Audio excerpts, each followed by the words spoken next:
¿Serías capaz de torturar a una persona inocente si alguien con autoridad te lo ordenara? Tu respuesta inmediata probablemente es, jamás. Eres una buena persona, tienes principios, moral.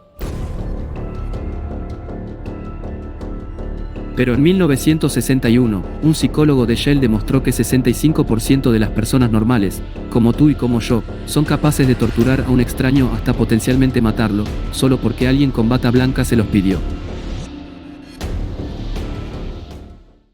Este experimento cambió para siempre nuestra comprensión de la naturaleza humana, y sus resultados son tan perturbadores que muchos consideran que nunca debió realizarse. Pero se realizó. Y los resultados van a cambiarte la forma en que ves a las personas que te rodean.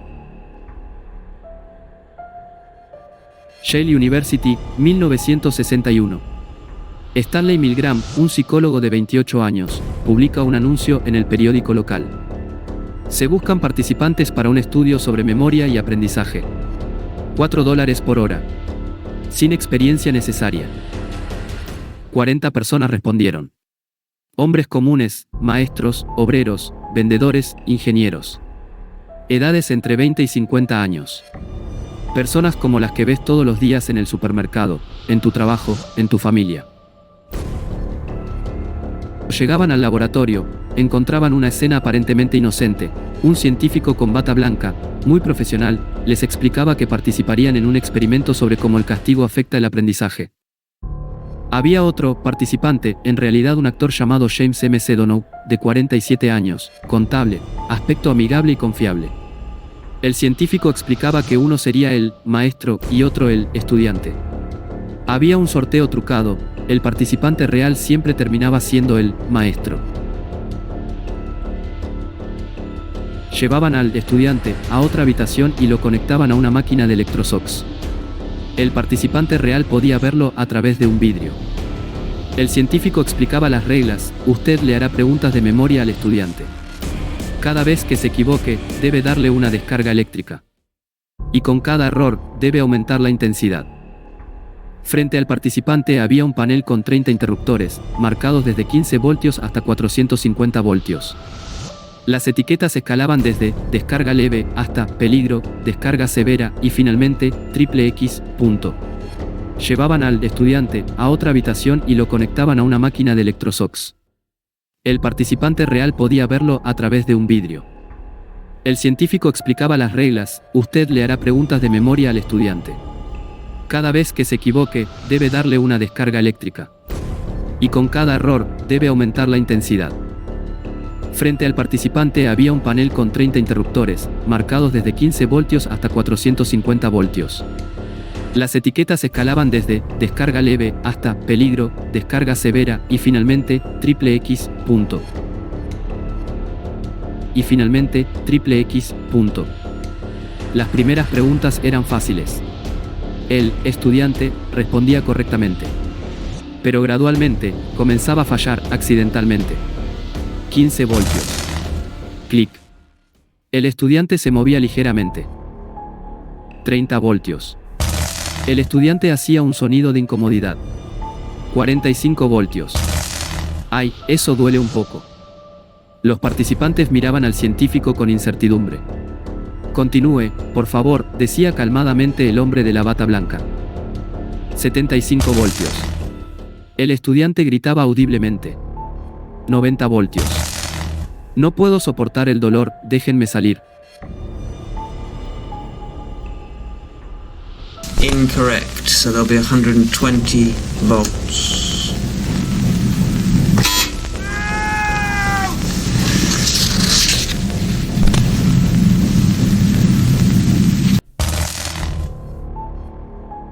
Aquí es donde las cosas se volvían realmente perturbadoras. Los participantes comenzaban a sudar, a temblar. Se volteaban hacia el científico, ¿debería continuar? Parece que está sufriendo mucho. El científico tenía 4 respuestas preparadas, siempre con voz calmada y autoritaria. Por favor, continúe. El experimento requiere que usted continúe. Es absolutamente esencial que continúe. No tiene otra opción, debe continuar. 120 voltios. El estudiante gritaba, esto duele demasiado. Sáquenme de aquí. 150 voltios. Déjenme salir. Mi corazón me está molestando. Sáquenme de aquí. Los participantes estaban visiblemente angustiados. Algunos lloraban, otros reían nerviosamente, algunos temblaban incontrolablemente. Pero la mayoría continuaba. ¿Por qué? Porque un hombre con autoridad, vestido de científico, en un ambiente universitario prestigioso, les decía que era necesario. 300 voltios. El estudiante gritaba desesperadamente, golpeaba la pared, exigía ser liberado. 330 voltios. Silencio absoluto. Los participantes miraban hacia la habitación, preocupados. ¿Está bien? ¿Por qué no responde? El científico, impasible, la ausencia de respuesta debe ser tratada como una respuesta incorrecta. Continúe. Este era el momento de la verdad. La persona del otro lado había dejado de responder. Podría estar inconsciente, o peor. I don't think I want to do this anymore. If you could continue, please, teacher. There is. No, I don't think I'm going to do it anymore. Jimena Morrison, una de las participantes, temblaba violentamente. Lágrimas corrían por su rostro. No puedo hacer esto, podría estar muerto. El experimento requiere que continúe, repetía el científico. Y ella, continuó. William Prosa, un ingeniero de 39 años, llegó a los 450 voltios, la descarga máxima marcada como besos. Cuando el científico le pidió que continuara administrando 450 voltios hasta que el estudiante respondiera correctamente, lo hizo 3 veces más. 450 voltios. 4 veces. A una persona que no respondía. The experiment requires you to continue. Yeah, even so, I don't think I'm going to do it anymore. Aquí viene lo más escalofriante. Cuando terminó el experimento y le explicaron que todo era actuación, que no había electricidad real, Prosa no mostró alivio.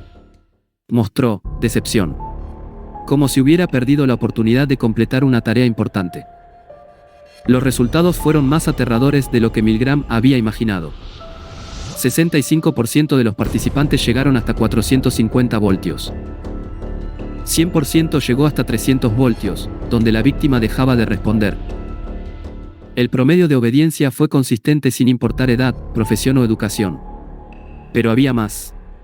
Milgram repitió el experimento con variaciones. Cuando el científico no estaba físicamente presente y daba órdenes por teléfono, la obediencia bajó a 21%. Cuando había 2 científicos y uno decía que parara mientras el otro decía que continuara, la obediencia cayó a 0. Cuando el experimento se realizaba en una oficina modesta en lugar de Shell, 48% aún llegó hasta el final. Lo más perturbador, cuando entrevistó a los participantes después, muchos no mostraban remordimiento. Algunos incluso se sentían orgullosos de haber ayudado a la ciencia. Margaret Chen, una participante que llegó hasta 450 voltios, dijo, sabía que era lo correcto porque el doctor me dijo que era necesario para el experimento. James Patterson, me sentí mal por el otro hombre, pero el científico sabía lo que hacía. Estas eran personas normales. No psicópatas, no sádicos. Tenían familias, trabajos, vidas normales. Pero en el contexto correcto, con la autoridad correcta, se convirtieron en torturadores. Milgram realizó este experimento por una razón específica, entender cómo el Holocausto fue posible. Cómo personas ordinarias alemanas pudieron participar en el genocidio. Su hipótesis era que no eran monstruos inherentemente malvados, sino personas normales siguiendo órdenes de autoridad. El experimento lo confirmó de manera devastadora. Adolf Eichmann, uno de los arquitectos del Holocausto, dijo durante su juicio, yo solo seguía órdenes. Los resultados de Milgram sugieren que no mentía necesariamente. Pero las implicaciones van más allá de la historia. ¿Cuántas atrocidades modernas siguen el mismo patrón? Soldados siguiendo órdenes cuestionables. Empleados corporativos ocultando información dañina. Personal médico participando en experimentos éticamente dudosos. El experimento de Milgram nos muestra que la capacidad para el mal no reside en unos pocos psicópatas, sino en la estructura misma de la obediencia a la autoridad. Dr. Thomas Blas, quien estudió el trabajo de Milgram durante décadas, concluyó: el experimento demuestra que el potencial para actuar destructivamente cuando se nos ordena, no reside en algún tipo de patología individual, sino en la naturaleza de las relaciones sociales que todos navegamos diariamente. En otras palabras, todos llevamos dentro un potencial torturador, esperando las circunstancias correctas para despertar. Stanley Milgram murió en 1984, pero su experimento sigue siendo uno de los más citados y controvertidos en la historia de la psicología. Muchos argumentan que nunca debió realizarse debido al trauma psicológico causado a los participantes. Otros dicen que fue esencial para entender la naturaleza humana. Pero hay una pregunta que permanece sin respuesta cómoda. Si tú hubieras sido participante en 1961, ¿habrías sido parte del 35% que se negó a continuar o del 65% que llegó hasta el final? Antes de responder automáticamente, recuerda, todos los participantes eran personas normales como tú. Tenían familias, principios morales, se consideraban buenas personas. La próxima vez que veas una injusticia y no hagas nada porque no es tu problema, o sigas una orden sin cuestionarla porque así son las reglas, recuerda el experimento de Milgram. La línea entre una persona normal y un torturador puede ser más delgada de lo que quisiéramos admitir. Y eso debería mantenernos despiertos por las noches. Si este vídeo te hizo reflexionar sobre la naturaleza humana, déjame saber en los comentarios, ¿crees que habrías sido capaz de resistir? ¿Has estado en situaciones donde la presión de autoridad te hizo hacer algo que no querías? Dale like si crees que estos experimentos, aunque perturbadores, son necesarios para entendernos como especie. Y suscríbete porque en el laberinto de los misterios humanos, siempre hay más oscuridad que luz por explorar.